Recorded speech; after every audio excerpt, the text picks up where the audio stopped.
I stand in the presence of heroes today.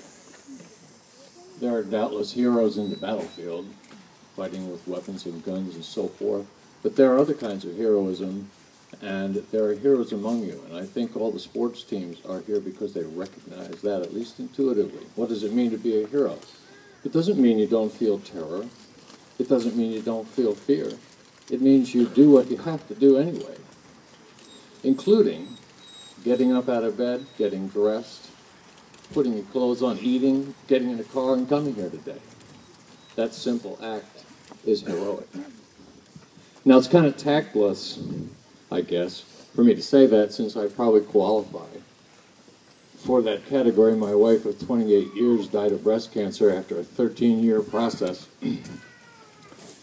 I remarried, and Sterling was diagnosed with a brain tumor at 18 months. He'll be 12 in a couple of weeks. He's not here today because he's on a bus going to Perkins School for the Blind. He'll be blind all his life. So he's going there to learn how to be independent. He's the sanest one in the family. Here's a kid with a brain tumor, a seizure condition, who's blind. Our next drama is scoliosis, and he gets up in the morning and skips down the driveway and says, "Another new day coming my way. I can't wait to go to school today." I walk beside him and I think, what's wrong with me? So, what does it mean to be a hero? Well, most of the heroes don't think about themselves as heroes. Every time somebody raises that idea to me, I feel like I want to throw up. I don't want anything to do with this. If you are one of these folks, I think you'll understand that feel. You trade anything you have not to be in this category.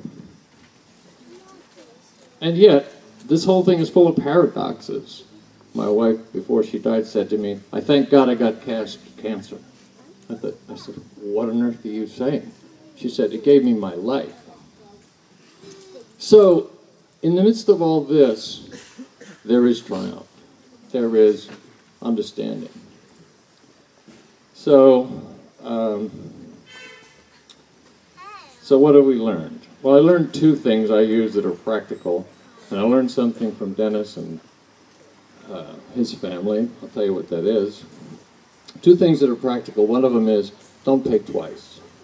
You've got a child with a brain tumor, you have to pay. There's no way out of it. But you don't have to pay twice. You don't need to tear yourself apart with anxiety and worry, because you just incapacitate yourself and you'll be of no use to the child who needs you, and they need you the most. The other is, when in the jaws of the lion, relax, because if you don't, the lion just bites down harder. Doesn't do you any good.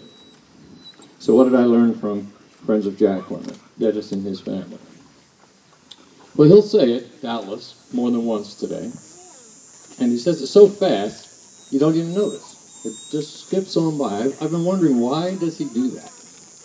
I have two theories. One of them is, pontificating is the most annoying thing to Dennis Murphy. So what is it? And the other is, he takes the answer as so obvious, he doesn't probably even think about it anymore. It's so clear. But it's anything but clear, really. And it's this. Faced with all of this, what can you do? How do you live? I'm full of questions. Why is it decent or fair or okay for children to get a brain tumor? Why is it okay for them to die? It's not okay. It will never be okay. How do we live, given that that's what it is? The answer he gives and his family give is this. Love. Why else would you do this? Why else would you do what you have to do? Why else would you continue being here today to celebrate something so unfathomably painful? Love is why you do it. How do you do it? Support and friendship. That's how you do it. It's so fundamentally true. You can think and think and think and think, and in the end, that's where you end up. That's the answer. It's the best we're going to get. Children are different from adults. Adults do something to get a job done. Children do something because doing it is reason enough. The time we have to spend with our children while they're with us is reason enough.